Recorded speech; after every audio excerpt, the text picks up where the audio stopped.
Okay, this next question comes from Lindsay, and Lindsay says, should I buy an email list or continue to research and create on my own? The background is I've been creating an email list of smoke shops, both online and brick and mortar, on my own and with the help of my sister. It's a slow process, but by doing it this way, I ensure that the companies I reach out to carry other brands rather than just their own.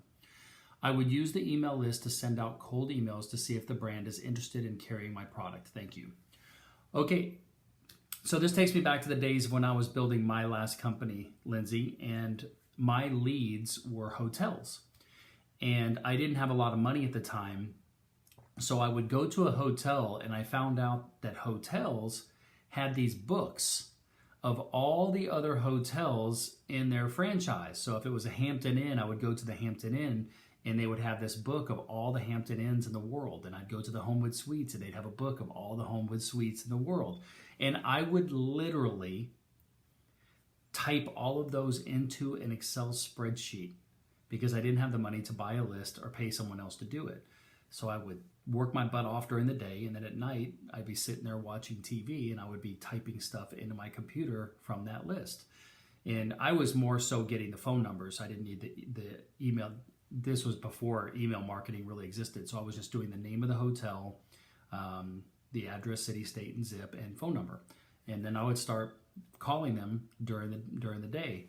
So later on, as I started to hire some people, one of my sales reps that I hired said, "Hey, Shawn, I don't know if you know this, but for a couple $100 now, and this is email marketing started to become a thing, and there were lead generation companies putting together lists."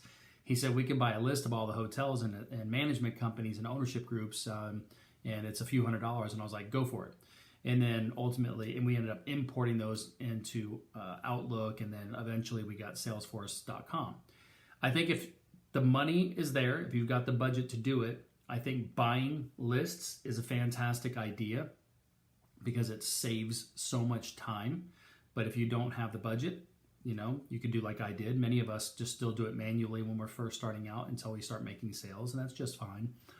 But I urge you and caution you to not think about just doing email marketing, especially in that industry. I remember, I have a product selling to smoke shops and so forth, and it's a real relationship-oriented business, and they're really a face-to-face type of industry. I have a friend who sells to smoke shops all around the country, and his whole job is traveling. It used to be traveling all around the country and just visiting all of the stores and the locations and the big ownership groups and all that type of stuff. And it was a relationship-oriented business. One of the things I might consider if I were you is contacting the distributors and seeing if you can become a vendor on their distributor list. And then they have the relationships with all of the individual smoke shops. It's really going to be about getting 5 or 10 smoke shops to carry your stuff and then figure out how many people are buying it and what the repurchase rate is. You'll hear the Shark Tank and the Profit and those television shows, you'll hear them talk about, well, what's the reorder rate? That's what's most important.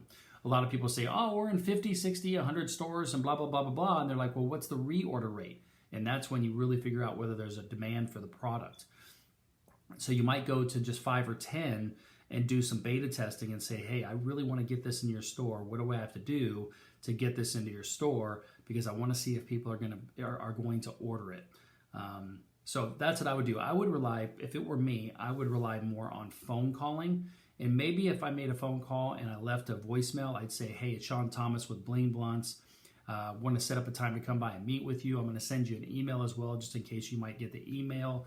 I'm just following up to be able to set up a time to come by and meet with you, or do a virtual call with you if that's what they're doing now. But as far as lead lists, I think it's great if you've got the budget. If you don't, do it manually. Both work until you get to a point where you've got plenty of money, and then you buy the lists. Either way, hope that helps.